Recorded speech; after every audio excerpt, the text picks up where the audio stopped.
कई बार हम लोग भ्रमित हो जाते हैं कि कौन सा मामला क्या चल रहा है। पहला तो है कि चारा घोटाला, जिसकी पूरी जानकारी आपको है। दूसरा मामला है IRCTC घोटाला, जो तेजस्वी बेल पर है और जिसका ट्रायल प्रारंभ होने वाला है दिल्ली के स्पेशल CBI कोर्ट। और तीसरा मामला है जमीन के बदले नौकरी लिखवाने का, नौकरी के बदले जमीन लिखवाने का। तो अभी के दिनों में जो कार्रवाई हो रही है वो तीसरे मामलों को लेकर हो रही है। जब लालू यादव 2004 से लेकर 2009 के बीच में भारत सरकार में रेल मंत्री थे, उस समय में रेलवे की नौकरी जिन लोगों को दी गई उसमें से बहुत सारे लोगों से जमीन लिखवा ली गई। इसलिए इसको कहते हैं नौकरी के बदले जमीन लिखवाना।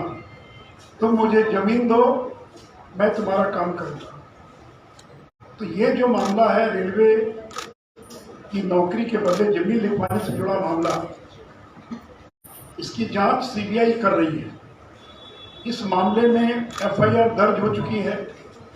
ये भी बता दें, जो FIR दर्ज हुई वो महागठबंधन की सरकार आने के पहले FIR दर्ज हुई।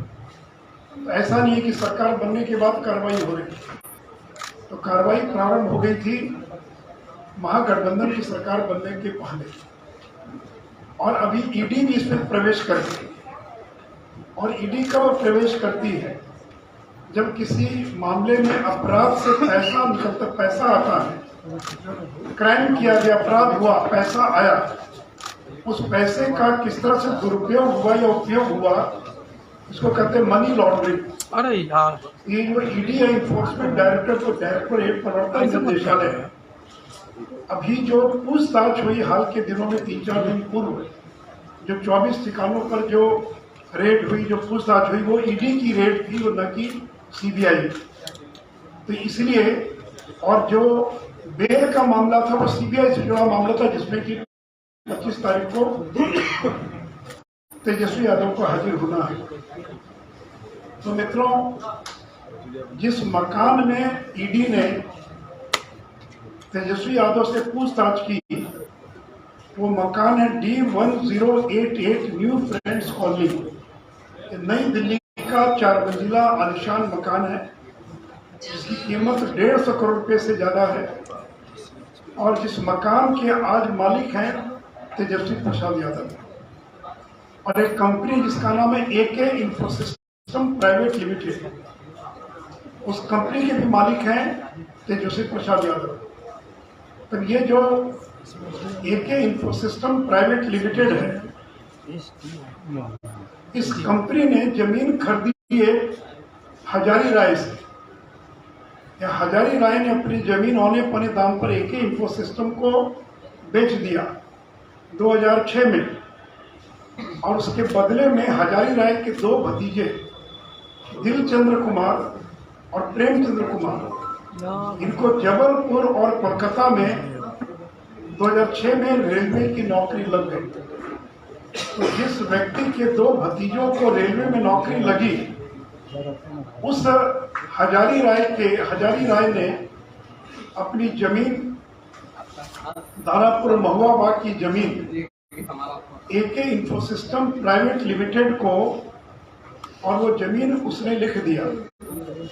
और ये जो हजारी राय ने महुआ बाग की जिस जमीन को लिखा, 21 फरवरी 2007 को, ये 9,527 वर्ग फुट भूखंड है, जो 10,83,000 में नकद भुगतान कर उस जमीन को ट्रांसफर किया गया। मित्रों, ये जो AK इन्फोसिस्टम प्राइवेट लिमिटेड है, ये कंपनी क्या, इसको जानना बहुत जरूरी है। AK इन्फोसिस्टम का मतलब होता है Amit Katyal Infosystem private limited. और ये अमित कात्याल कौन है?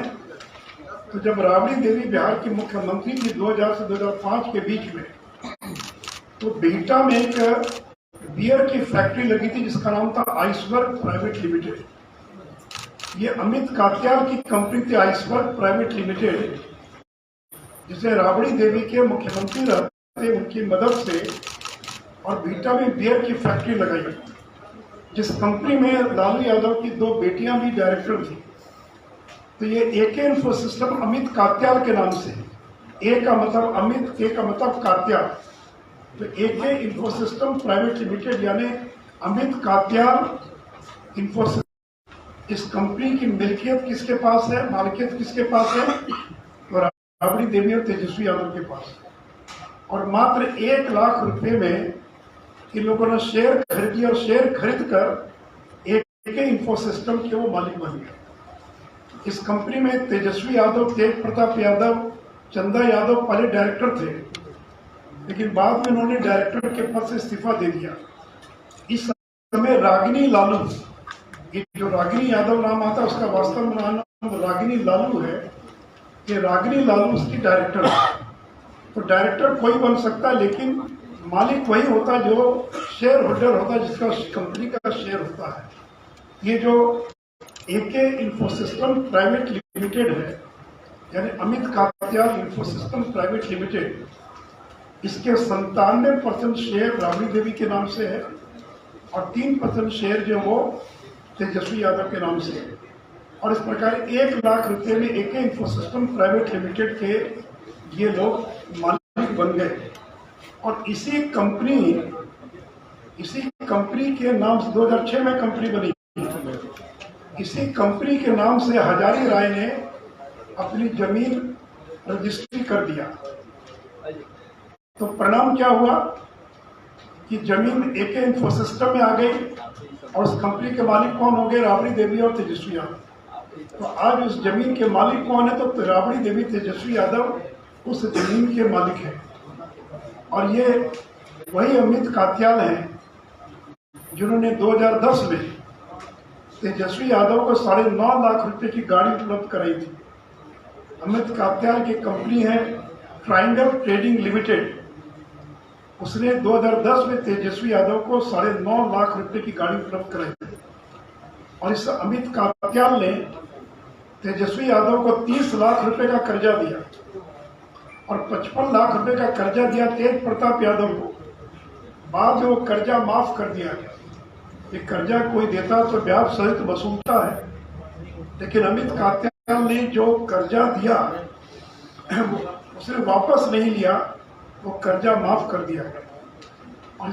और इस एके इंफोसिस्टम प्राइवेट लिमिटेड ने आज तक कोई बिजनेस नहीं किया। कोई कंपनी खोलता किस लिए? व्यापार करने के लिए। आज तक उसने कोई व्यापार नहीं किया कंपनी में। 1 नया पैसा भी कोई टर्नओवर नहीं है। 1 लाख या 1,000 रुपया भी कंपनी का टर्नओवर नहीं है। तो न तो कंपनी का टर्नओवर है, न ही कंपनी का कोई व्यापार किया कंपनी ने। उसने एक ही काम किया, कंपनी ने जमीन खरीदने का काम किया। पटना, दानापुर सर्किल के मौजा, चितकोड़ा, सलेमपुर, चितनावा, बभनगावा, पानापुर में इस कंपनी ने 21 भूखंड, जिसका क्षेत्रफल 221 डिसमिल होता है, तो 221 डिसमिल शहर के अंदर की जमीन, जो आवासीय जमीन, रेजिडेंशियल जमीन है, ऐसे 21 भूखंड 2007 से 2010 के बीच में 2 करोड़ 16 लाख रुपए में इस कंपनी के द्वारा खरीद लिया गया। तो इस कंपनी के मालिक कौन है? तेजस्वी यादव और राबड़ी देवी। और कंपनी के पास 21 भूखंड के आज वो कंपनी मालिक है। उसके मालिक कौन है कंपनी के? तेजस्वी यादव। तो इसलिए इस प्रकार तेजस्वी यादव एके इंफोसिस्टम के माध्यम से इस करोड़ों की संपत्ति के मालिक बन गए। अब सवाल उठता है कि अमित कात्याल ने लालू के बेटे बेटियों को क्यों अपनी कंपनी का डायरेक्टर बनाया? ये आपसे कोई ब्लड का रिश्ता नहीं था, आप कोई इन्वेस्टर नहीं थे, आप कुछ नहीं थे। क्यों आइसबर्ग इंडस्ट्रीज प्राइवेट लिमिटेड में अमित कात्याल ने लालू के बेटे बेटियों को अपनी कंपनी का डायरेक्टर बनाया? फिर क्यों कात्याल परिवार ने 1 लाख रुपए में अपने सारे शेयर राबड़ी देवी और तेजस्वी को दे दिया? क्यों अमित कात्याल ने 45 लाख का कर्ज दिया जो आज तक वापस नहीं हुआ? क्यों एके इंफोसिस्टम द्वारा रेलवे में नौकरी के लाभार्थी से जमीन लिखवाई गई? क्यों इस कंपनी ने 1,90,00,000 के अनेक भूखंड खरीदे? क्यों इस कंपनी ने अपनी स्थापना काल से आज तक कोई व्यापार नहीं किया, व्यवसाय नहीं किया, कोई टर्नओवर नहीं किया, कोई जमीन खरीदने का काम किया? क्या तेजस्वी यादव मात्र 15,000 खर्च कर करोड़ों की संपत्ति के मालिक कैसे बन गए? क्यों अमित कात्याल, उनके भाई राजेश कात्याल ने इस कंपनी के सारे शेयर 1 लाख में राबड़ी देवी और तेजस्वी यादव को बेच दिया? तेजस्वी यादव, चंदा यादव, तेज प्रताप यादव लंबे समय तक इस कंपनी के डायरेक्टर भी थे और इस समय इस कंपनी की डायरेक्टर रागिनी लालू है और शेयर होल्डर तेजस्वी यादव और राबड़ी देवी है। क्यों इस कंपनी का इस्तेमाल रेलवे नौकरी के लाभार्थी की जमीन लिखवाने में किया गया? क्या कारण है कि लालू के रेल मंत्री के दौरान ही अधिकांश जमीन खरीदी गई? जितनी जमीन खरीदी गई 2007 से लेकर 2010 के बीच खरीदी गई और लालू जी 2004 से लेकर 2009 तक रेलवे के रेल मंत्री थे। अभी सीबीआई ने जो एफआईआर दर्ज किया है उसमें एक मामले का उसने उल्लेख किया जो एके इन्फोसिस्टम ने खरीदा, लेकिन इस बीच में मुझे पता नहीं और भी बहुत सारी जांच पड़ताल में और भी बहुत सारी जमीन मिली होगी और वो जमीन उन लोगों के द्वारा बेची गई जो रेलवे के लाभार्थी हैं। तो चार्जशीट की कॉपी जब सार्वजनिक होगी तभी मालूम पड़ेगा। ये जो कहते हैं कि हमको फंसा दिया गया, बदले की भावना से कार्रवाई हो रही है, तो इन बातों का जवाब देने के बजाय रटा रटाया जवाब कि तंग किया जा रहा, परेशान किया जा रहा है, हम सरकार में आ गए इसलिए सरकार को तोड़ने के लिए कार्रवाई की जा रही है, इसलिए कोई बदले की भावना से कार्रवाई नहीं है। तथ्यों के आधार पर सीबीआई कार्रवाई करती है और ईडी की इसमें जो आमदनी हुई, एके इन्फोसिस्टम प्राइवेट लिमिटेड ने रेलवे के लाभार्थियों को और अन्य मामलों से जो लाभ कमाया वो किसके लिए लाभ कमाया? तो लाभ कमाया तेजस्वी यादव के लिए, इसलिए प्रवर्तन निदेशालय भी इसके अंदर प्रवेश कर चुका है। और मित्रों, मैंने पहले भी कहा था कि देखिए जो मामला है, ये मामला सबसे पहले 2008 में श्री ललन सिंह, स्वर्गीय शरद यादव और मुख्तार अब्बास नकवी, ये 3 लोग मिलने गए थे मनमोहन सिंह से। उनको एक लिखित ज्ञापन दिया और कहा कि रेल मंत्री के नाते लालू प्रसाद यादव रेलवे में लोगों को 4th ग्रेड की नौकरी दे रहे हैं और उसके बदले में जमीन लिखवा रहे हैं। ये जो कहते हैं कि मामला बंद हो गया, आज तक कभी मामला बंद नहीं हुआ, क्योंकि यूपीए की सरकार थी, मामला दबा दिया गया, सीबीआई को जांच के लिए कभी दिया ही नहीं दिया। 2014 में जब एनडीए की सरकार बनी तब ललन सिंह फिर सक्रिय हुए, फिर इन लोगों ने कहा कि भाई हमारे कागजात क्या हुआ, तो वहां कागज था ही नहीं, प्रधानमंत्री कार्यालय में कागज था न सीबीआई में, तो दोबारा इन लोगों ने कागज दिया और उसी कागज के आधार पर कार्रवाई हो रही है। और मैंने अपनी पुस्तक के लालू लीला में इस पूरे घटना का मैंने जिक्र किया है। इसमें मैंने इस पूरे घटना का दस्तावेज के साथ इसका मैंने जिक्र किया है। और ऐसा नहीं कि सीबीआई केवल मेरे या ललन सिंह के दस्तावेज के आधार पर ही कार्रवाई कर रही है। हमने तो एक लीड दिया, एक सूत्र दिया, उस सूत्र को बनाकर जांच एजेंसियां और विस्तार से काम करती, उनके पास ज्यादा ताकत उनके पास है। तो इसलिए ये जो D1008 या 1088 ये जो न्यू फ्रेंड्स कॉलोनी का मकान है, इसका जवाब तेजस्वी यादव को देना चाहिए। जब दिल्ली में आप जाते हैं तो जिस मकान में रहते हैं उसकी कीमत 150 करोड़ रुपए से ज्यादा है, उस मकान के मालिक कैसे बन गए? मैं अभी प्रेस कॉन्फ्रेंस करूंगा तो दूसरी कंपनी एबी एक्सपोर्ट्स के बारे में बताऊंगा। तो आज तो एके इन्फोसिस्टम प्राइवेट लिमिटेड, जिसका मुख्यालय कहां पर D1088 न्यू फ्रेंड्स कॉलोनी, जहां तेजस्वी प्रसाद यादव रहते हैं, उनको जांच एजेंसी को बताना पड़ेगा ना कि आखिर एके इन्फोसिस्टम ने क्यों अपना शेयर आपको 1 लाख में दे दिया, क्यों रेलवे में जिसको नौकरी मिली उसे अपना जमीन बेच दिया एके इन्फोसिस्टम को। और एके इन्फोसिस्टम ने अभी तक कुल मिलाकर 21 भूखंड, मेरे पास अगर कोई चाहेंगे तो एक डिटेल एक भूखंड का, तो 21 भूखंड जो है 221 डिसमिल जमीन, शहर के अंदर 221 डिसमिल जमीन का मतलब क्या होता है आप समझ सकते हैं। तो दानापुर, महुआ बाग, पानापुर, ये जो पूरा इलाका जो शहरी क्षेत्र में परिणत हो गया है, वहां पर ये सारी की सारी जमीनें, और जो इसे मैं कहता हूँ बिना बिजनेस किए हुए, बिना नौकरी किए हुए अरबों खरबों के मालिक बन गए। और आज बिहार का सबसे बड़ा जमींदार लालू प्रसाद यादव का परिवार बिहार के अंदर है, जिनके पास 121 से ज्यादा भूखंड के मालिक है पूरा का पूरा परिवार।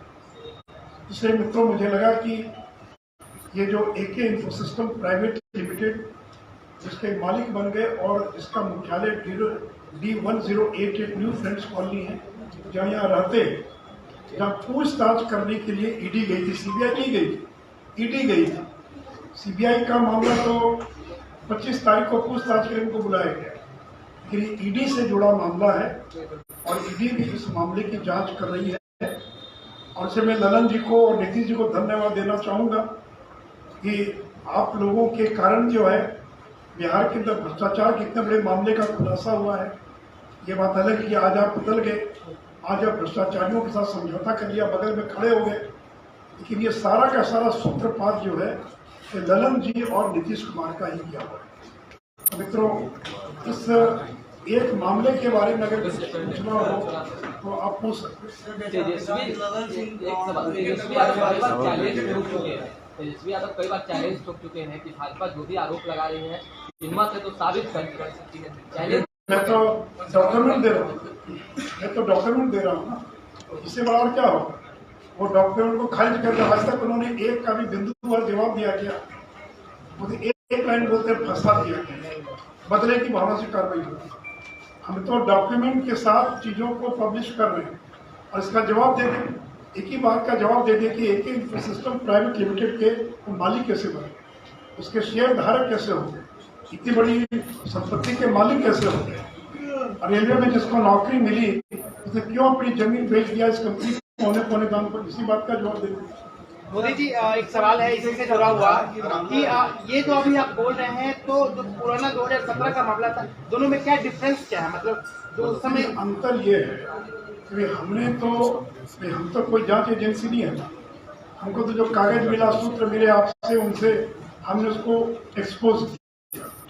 तो जांच एजेंसी का काम है कि इसकी गहराई में जाकर प्रमाण देना। भी कोई हत्या हो गई मान लीजिए तो प्रमाण चाहिए ना, आपने देखा होगा अलग बात है, लेकिन आप जब तक गवाह नहीं बनिएगा तब तक तो उसको सजा नहीं होगी। तो हमने तो कुछ कागज एक्सपोज किया, कुछ कागज दिया। जांच एजेंसियों का काम है उसके आधार पर तफसील से जांच करना, उसको प्रमाणित करना, सबूत इकट्ठा करना। हमने तो एक मामला दिया, सीबीआई के पास दर्जनों मामले मिल गए और किन किन लोगों ने जमीन बेचा, ये तो वही बता पाएंगे। तो जांच एजेंसियों का काम है कि और गहराई से जांच करके और प्रमाण इकट्ठा करना, ताकि कोर्ट में उस गुनाह को जो है और साबित किया जा सके। हमने तो एक दो मामला दिया था, लेकिन अब तो सीबीआई ने उसमें दर्जनों मामले पा लिए। अब ईडी और कितना गहराई में जाएगा ये तो जांच के बाद ही मालूम पड़ेगा। सर, इसी से जुड़ा एक और सवाल है कि नीतीश जी कह रहे हैं कि आप धन्यवाद दे रहे हैं, नीतीश जी कह रहे हैं कि हमारे साथ आने के बाद ये कार्रवाई की जाए 5-6 साल। यही बात अभी तो मैंने क्या कहा, आपने गौर से सुना नहीं, मैंने क्या कहा, 9 अगस्त को आए नीतीश जी राजद के साथ। इसकी एफआईआर कब हुई है? मई 2022 में। आने के बाद, आने के पहले ना हुआ, मई महीने में एफआईआर दर्ज हो गई। और सीबीआई का काम करने का तरीका भी, सीबीआई सीधे एफआईआर दर्ज नहीं करती, पहले वो प्रारंभिक जांच दर्ज करती, जिसको कहते हैं पीई, प्रिलिमिनरी इंक्वायरी। तो 2021 सितंबर में सीबीआई ने प्राथमिक जांच दर्ज किया। उस समय गठबंधन किसकी सरकार थी बिहार में? एनडीए की सरकार थी। जब एफआईआर दर्ज हो किसकी सरकार थी? एनडीए की सरकार थी। तो महागठबंधन से क्या मतलब है? और लालू यादव पर तो 30 साल से जांच हो रही है। चाहे मनमोहन सिंह थे प्रधानमंत्री या कोई हो प्रधानमंत्री, जांच तो कभी रुकी नहीं। इसलिए कहना कि बीजेपी की सरकार आई तब जांच तेज हो गई तो कहना गलत होगा।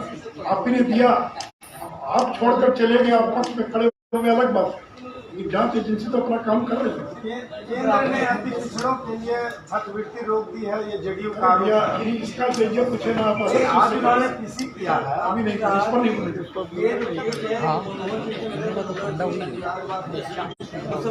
गवर्नमेंट थी तो उस समय केस को दबा दिया गया था। क्या आपको लगता है कि जांच एजेंसी वो सरकार के दबाव में काम करती है? जिस तरीके से गवर्नमेंट और राजद या दोनों प्रतिपक्ष के ऐसा है कि राजद की जब कांग्रेस की सरकार थी उस समय दबाव में काम करती थी, कोई दबाव में काम नहीं करती। कांग्रेस के राज में सीबीआई तो पिंजड़े में बंद थी, इसलिए कोर्ट ने कहा केस पिंजड़े में बंद होता है। अब नरेंद्र मोदी की सरकार ने उसको स्वतंत्र कर दिया। अभी वो कहना है आज पे दबाव ही तो कोई दबाव नहीं है ना, उस समय क्यों नहीं जांच किया हम लोगों ने? और ये कोई जांच हो रही है और क्यों कहाँ मनमोहन सिंह रोक पाए लालू यादव को जेल जाने से? ये सजा हुई तो हमारी सरकार की सजा हुई, लालू यादव को उन्हीं की सरकार में ना सजा हुई है। तो जांच एजेंसियां अपना काम करती रहती है। ये कहना कि फंसा दिया कहीं की भावना से एक भी बात का जवाब देने की कोई भी उनका प्रवक्ता कोई भी उनका नेता कोई इसका जवाब नहीं देगा, फिर एक ही बात कहेगा फंसा दिया बदल की भावना से कार्रवाई की जा रही है। अलग से जवाब रंजीत जी विस्तार से उसका अलग से जवाब दिया जाएगा। आज एक दिन में एक मुद्दा बहुत नहीं चलाइए ना पड़ेगा।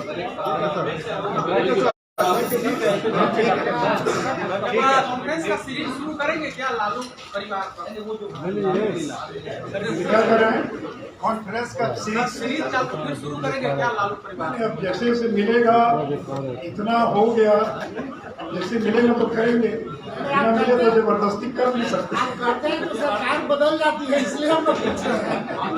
हम लोग 2000 पुरानी बात को फिर से याद हो रही है। नहीं, हम लोग तो चाहते हैं कि यही सरकार रहे। हम लोग 25 का इंतजार करेंगे, हम लोग को कोई जल्दबाजी नहीं है।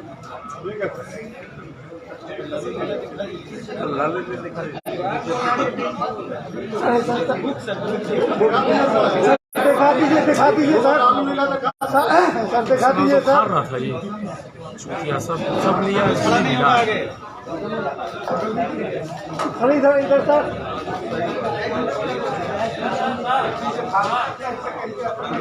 इधर सर। तेजस्वी बेल पर है और